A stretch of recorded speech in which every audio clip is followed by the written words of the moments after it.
This is a story that has never been told. It is as old as the legends of the Greeks, yet no soul has told it.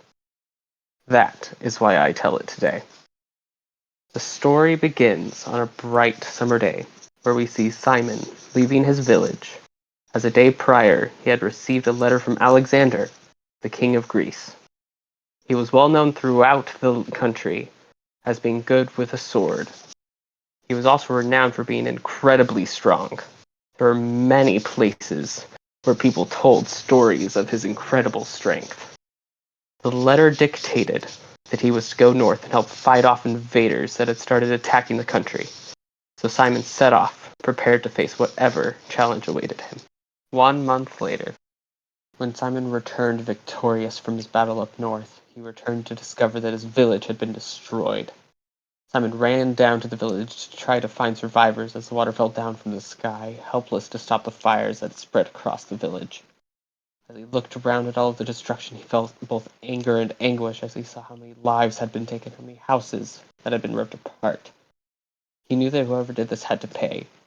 They had taken his village, his treasures, his honor, and there was only one possible culprit.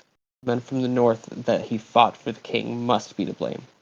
He wasn't going to sit here idly and let this happen. He had to do something about it. So he went to his house to scavenge what was left of his belongings. On his way out of the village, Simon ran into Linus, the person in charge of maintaining order in the village.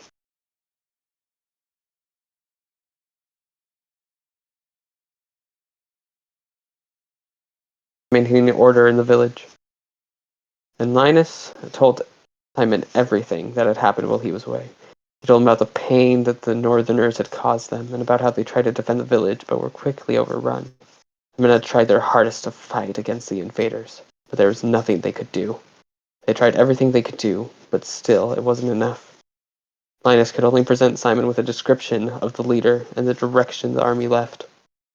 Simon, determined to find the leader who was responsible for the destruction of the village, left and sailed north to find him.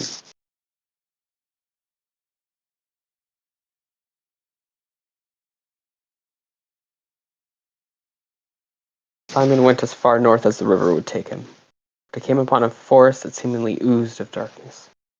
He didn't know what kind of dangers this place could hold. Aided only by his strength and a sword given to him from the gods, forged in the fires of Hephaestus' forge, he entered into the forest prepared to do anything to regain the honor he felt had been stolen.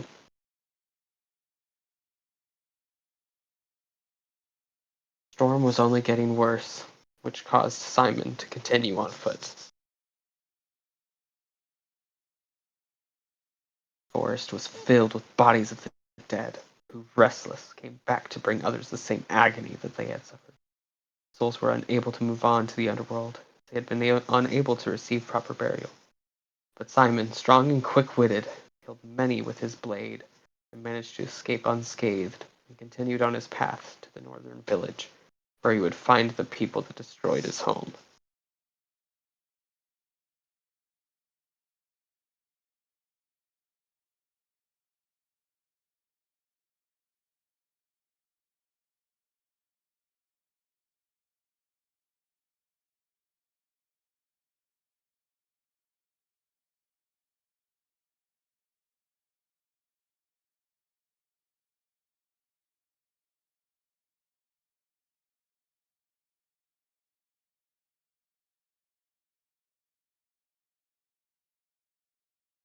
Two groggy weeks later, Hey, don't go in there. It's really dangerous.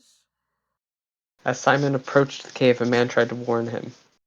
But Simon knew this wasn't the time to heed such warnings.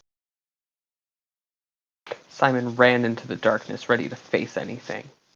The cave was a maze. It had twists and turns, and there was no light to guide him through the twisting tunnels that were laid before him in utter darkness.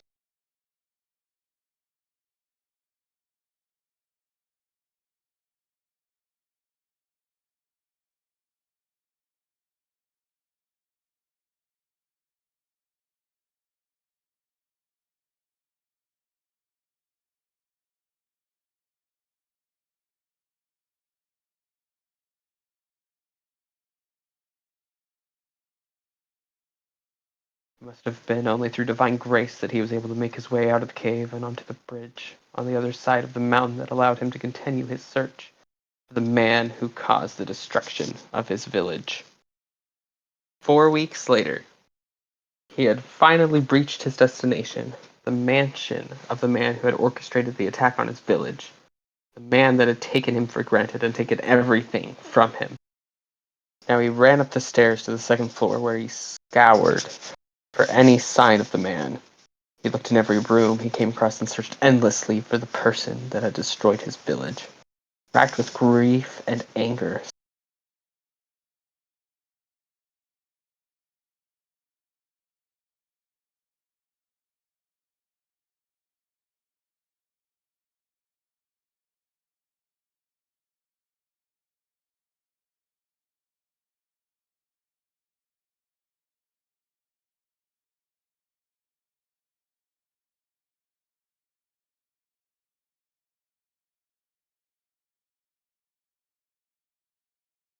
he continued to search the entire floor, and finding no trace of the man, he continued upward.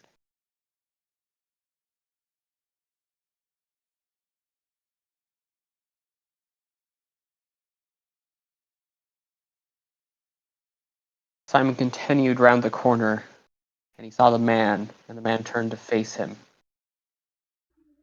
What? Who's that? Ah, it's you. The man that had dishonored him was finally dead. That is how the story ends. It's a story about revenge, a story about grief, but also a story about honor. Simon had proved that he wasn't going to let anyone get away with something so despicable. He had upheld his honor, and that is how it ended.